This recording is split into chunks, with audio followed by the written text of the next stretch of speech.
Guys, কী অবস্থা তোমাদের সবার? আজকে ভিডিওতে আমরা আলোচনা করবো হচ্ছে এইচএসসিতে কোন ক্যালকুলেটরটা ইউজ করা তোমার জন্য বেটার হবে। দেখো, এখানে আমি তিনটা ক্যালকুলেটর হচ্ছে তোমার অপশনে রাখছি। সেটা হচ্ছে ফার্স্ট অপশন হচ্ছে তোমার ক্যাসিও 991 CW, সেকেন্ডে ক্যাসিও 991 ES প্লাস এবং থার্ডে হচ্ছে ক্যাসিও 991 EX প্লাস। তো এই তিনটা ক্যালকুলেটরই হচ্ছে আমাদের সচরাচর এইচএসসি লেভেলে স্টুডেন্টদের ইউজ করতে দেখা যায়। তো তুমি যদি আমাকে পার্সোনালি জিজ্ঞেস করো যে ভাইয়া এইচএসসিতে আমরা কোন ক্যালকুলেটরটা ইউজ করা বেটার হবে এবং কোন ক্যালকুলেটর ইউজ করা উচিত, তাহলে আমি তোমাকে বলবো যে ভাইয়া ক্যাসিও 991 CW ক্যালকুলেটরটা ইউজ করো এবং এইটা থেকে তুমি হচ্ছে একটা বেটার আউটপুট পাবা। এবং তুমি লং টাইম মানে হচ্ছে এইচএসসিতে দেখো, এইচএসসিতে কত ইয়ার স্পেন্ড করা লাগে তোমার হচ্ছে, তুমি যদিও হচ্ছে তোমার ফার্স্ট ইয়ার এবং সেকেন্ড ইয়ার থাকে, তবুও তোমার হচ্ছে অ্যাডমিশন নিয়ে অলমোস্ট 3 ইয়ার্সের মতো তোমার হচ্ছে স্পেন্ড করা লাগে এইচএসসিতে। তো ওই ক্ষেত্রে তুমি যদি একটা ভালো ক্যালকুলেটর না নাও তাহলে অবশ্যই হ্যাসেল হবে, কারণ হচ্ছে বারবার ক্যালকুলেটর চেঞ্জ করাটাও একটা হচ্ছে ডিফিকাল্ট জিনিস।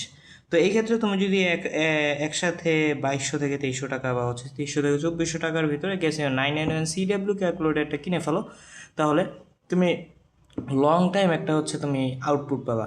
তো এই কারণে আমার ফার্স্ট চয়েস হচ্ছে ক্যাসিও 991 CW।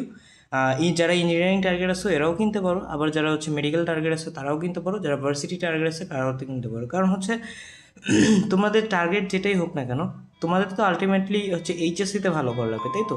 মানে এইচএসসিতে ভালো করার জন্য তোমার হচ্ছে অবশ্যই ক্যালকুলেটর খুবই ইম্পর্ট্যান্ট একটা জিনিস। তো এই কারণে দেখা যায় যে তোমাকে একটা ভালো ক্যালকুলেটর তুমি যদি চুজ করতে পারো তাহলে এইচএসসি রেজাল্টটা অবশ্যই ভালো হবে। তো এরপরে 991 ES প্লাস যে ক্যালকুলেটরটা আছে ওইটাও ভালো, বাট ক্যাসিও 991 CWটা সবচেয়ে বেশি ভালো আর কি।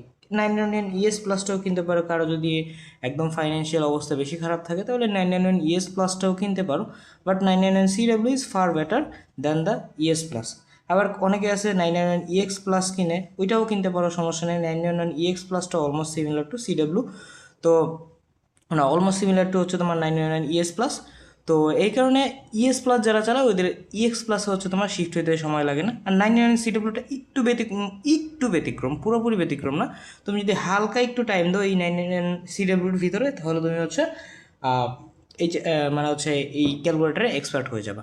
তো এটাই ছিল আজকে ভিডিও। এইচএসসিতে তুমি যদি ক্যালকুলেটর চুজ করতে চাও তাহলে আমার ওপিনিয়ন হবে হচ্ছে তুমি ক্যাসিও 991 CW যে ক্যালকুলেটরটা আছে ওই ক্যালকুলেটরটা চুজ করো।